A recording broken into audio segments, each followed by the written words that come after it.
Brothers, sisters, comrades and friends, welcome once again to Bad Country. Okay, now, it really sucks to reset that clock and undo weeks, months, even years of hard work in sobriety and have to start over. It's even worse when you have to go through withdrawal again, especially when you already know, as I do, just how fucking terrible it is. I'm of the opinion that acute alcohol withdrawal is one of the worst experiences a person can endure, outside of war and extreme traumatic events and natural disasters and that kind of thing. In other words, it's one of the worst things you can do to yourself and survive. In previous videos, I've talked both in general terms about the almost insurmountably horrific symptoms of acute alcohol withdrawal, and also about my own personal experiences with withdrawal, including and not limited to alcoholic hallucinosis and delirium tremens. I know better than most how bad it can get. And then somebody asked me a question in the comments of one of my most recent videos about the kindling effect. It's a question that should be obvious, but I felt like I needed to go away and do some introspection before I decided to tackle it on video. The question was something like this, to paraphrase. If I know just how traumatic and awful an extreme case of alcohol withdrawal is, how come I've done it so many times? Why would I keep doing it? If I talk openly, repeatedly, again and again about how fucking bad it is, how come I keep doing it to myself? That's the question we're going to talk about today. Why is someone like me, outwardly relatively reasonable, relatively rational, I think, so constantly drawn to the self-obliteration, the self-annihilation of alcohol and alcohol withdrawal specifically? If I know how bad it is, why do it? Why? That's what I want to talk about today.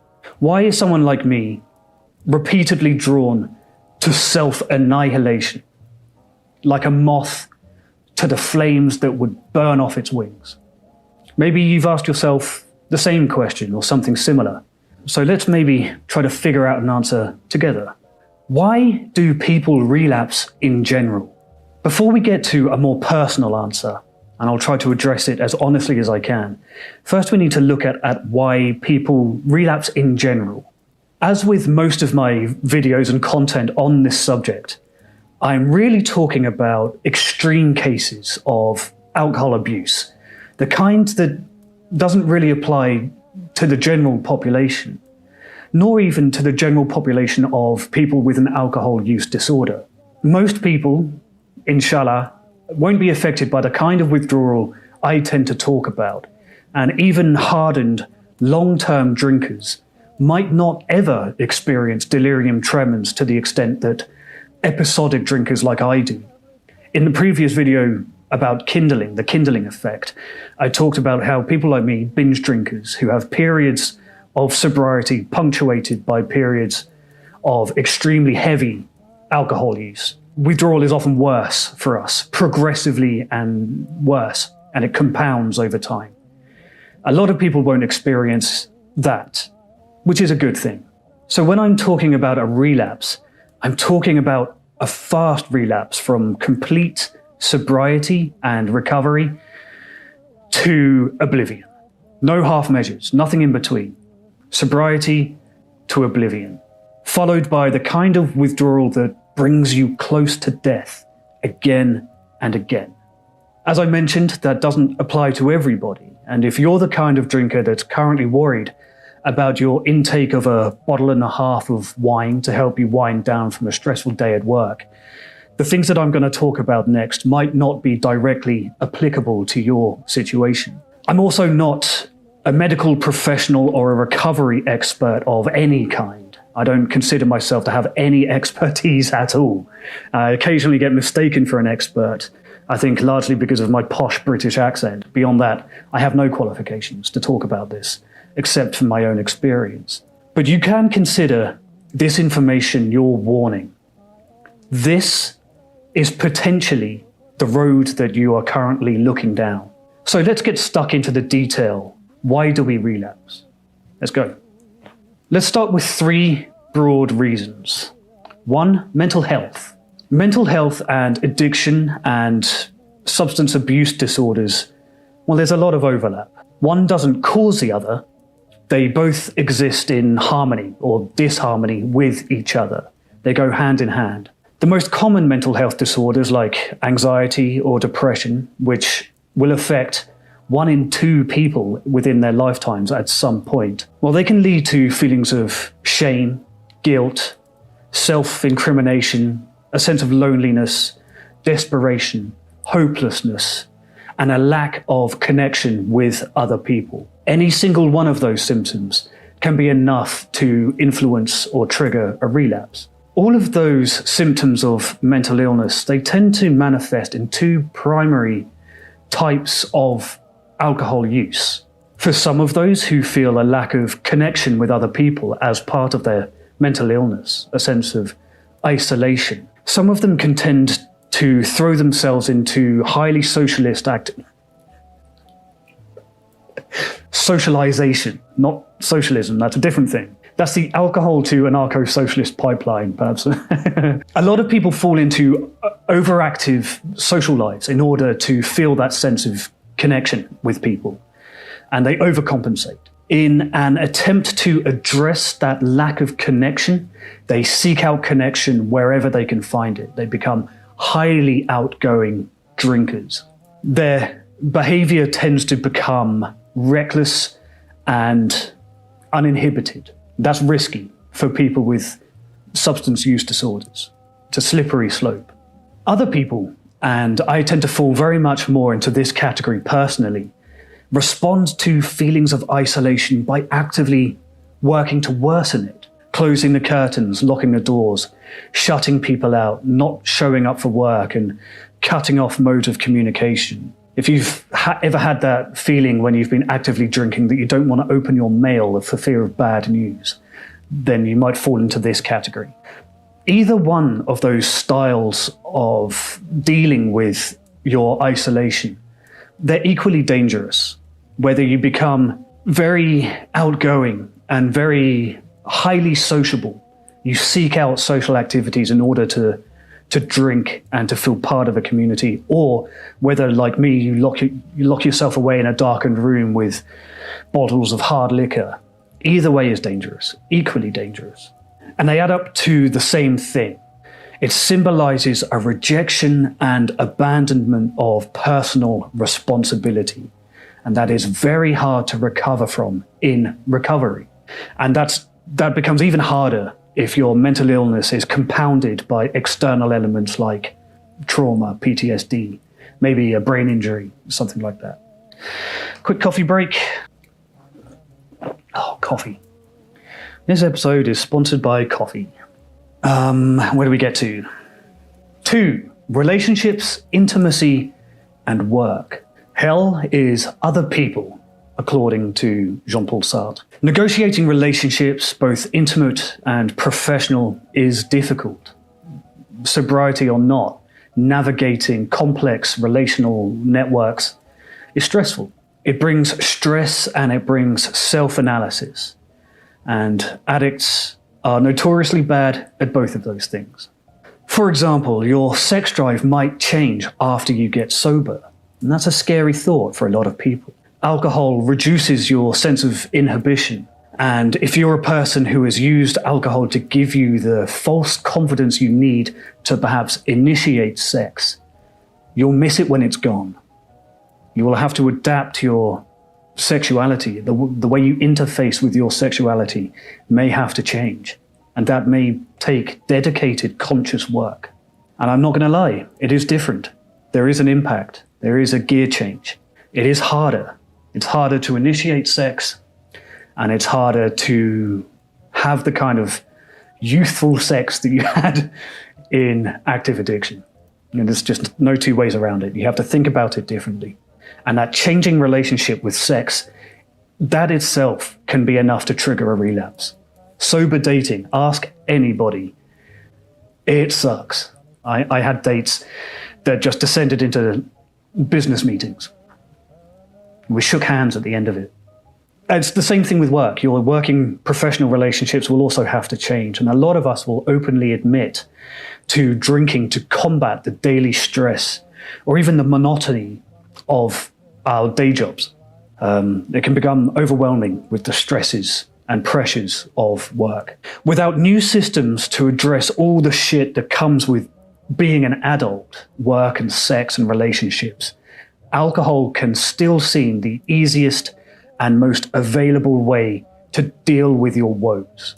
And it might have a short-term benefit, might dig you out of that hole very briefly, but it won't last long.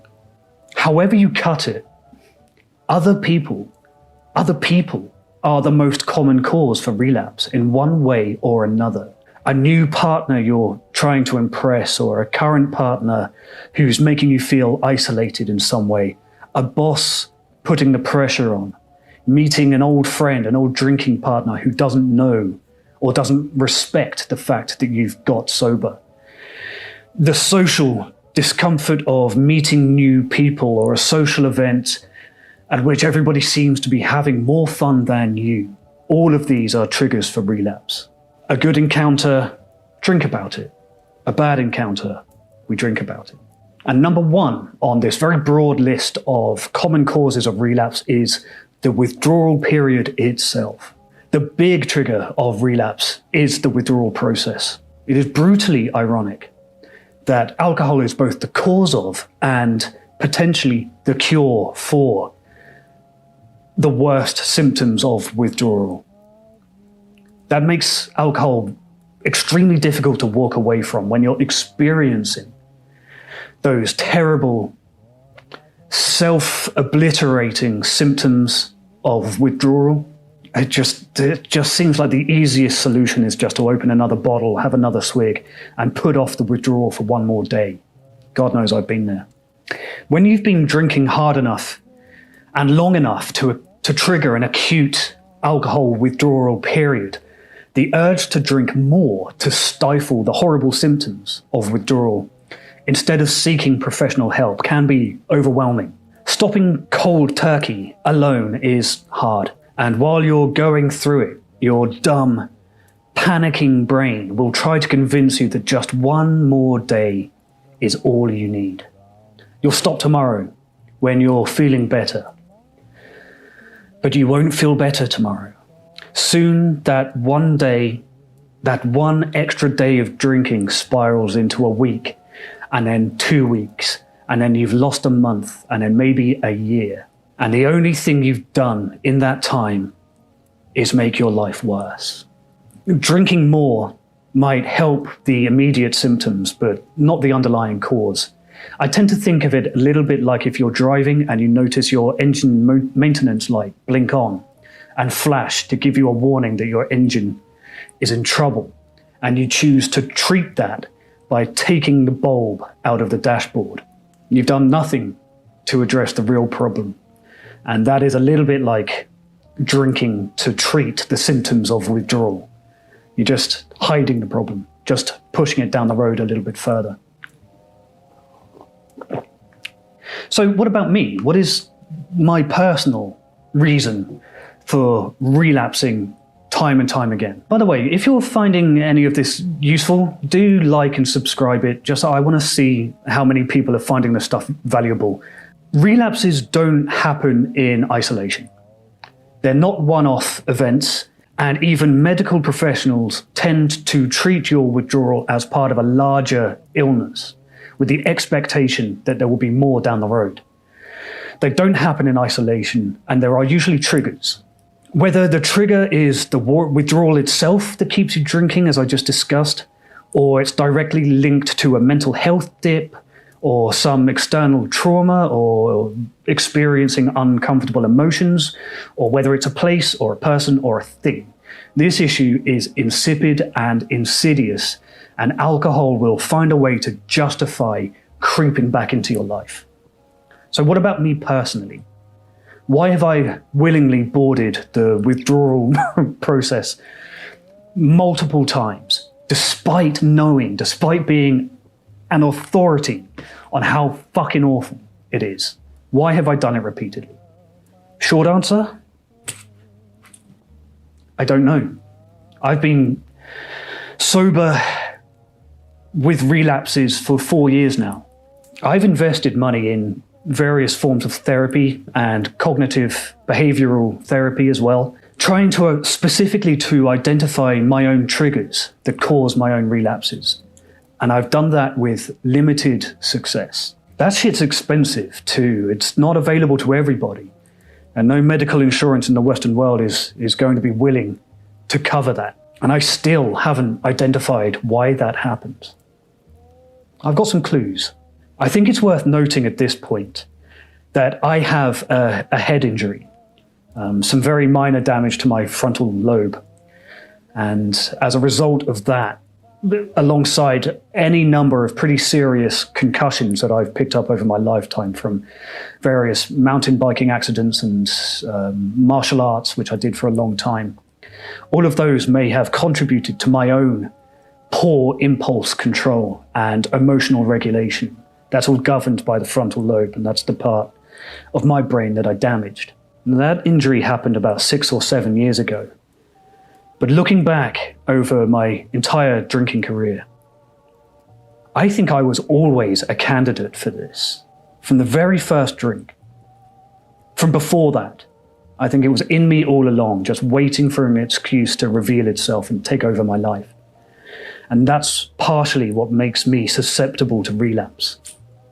Genetics, behavior, nature, nurture, and also potentially compounded by a head injury. But that's not it. That's not the whole story. Occasionally, I'm asked, or was asked in the early stages of my recovery, whether I drank to feel normal. Perhaps you've heard that question yourself. Do you drink to make yourself feel normal? For me, no, not me. That's the opposite of what I want. I don't want to feel normal. Feeling normal is the problem. Alcohol is the cure. I don't want to feel normal. That's the problem. But that is also very stupid. Part of my own sobriety and my own recovery is acknowledging that opinion, that I don't want to feel normal, that is an unthinking and cowardly way to live. And that's not how I want to live my life. I want to take responsibility. Also, I'm a chaotic person.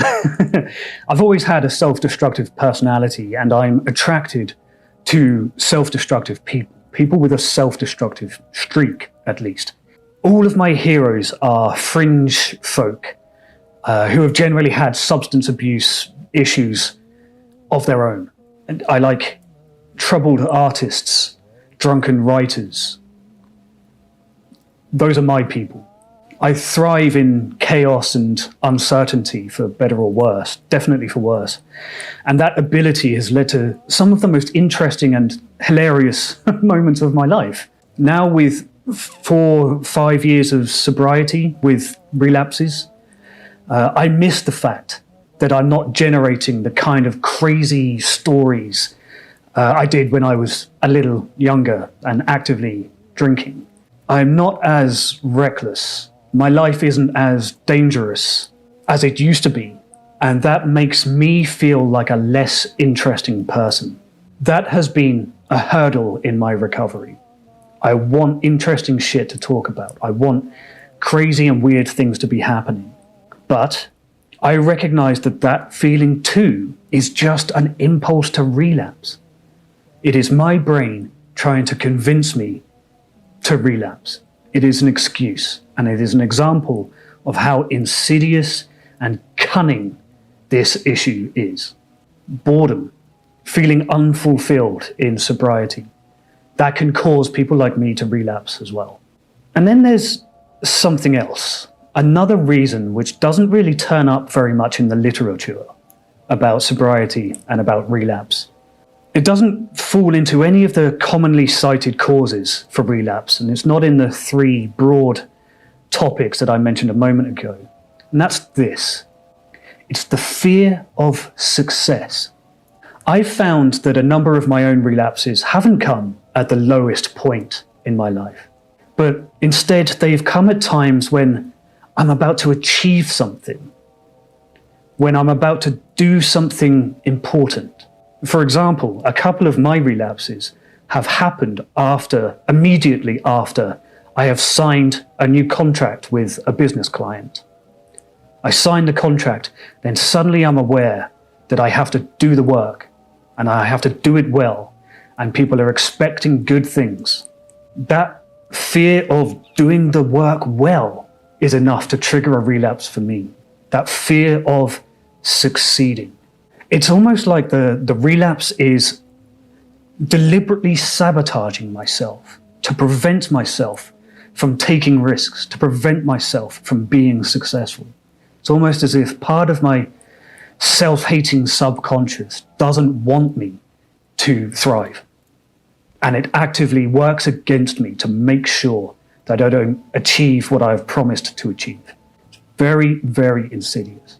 And as a result, I have to be more on guard when things are going well. When things are going shit, I'm fine. I go to the gym and I work out and I de-stress, but when things are good, when things are looking promising for me, that's when I'm at risk. Isn't that weird? Whatever the reason, I have now had several very terrible relapses and more. I've barely survived a number of very dangerous, near-fatal withdrawals, only to repeat the experience again several months later. I come here and make a little video about how terrible withdrawal is, and I go about my life for a year, and then it happens again. I let my guard down, a chink in the armor is exposed, and in it comes. The reason is that sometimes there is no identifiable reason. And the only way through it is to try to live in a way that addresses every possible reason. And that is easier said than done. Keep coming back. See you next time.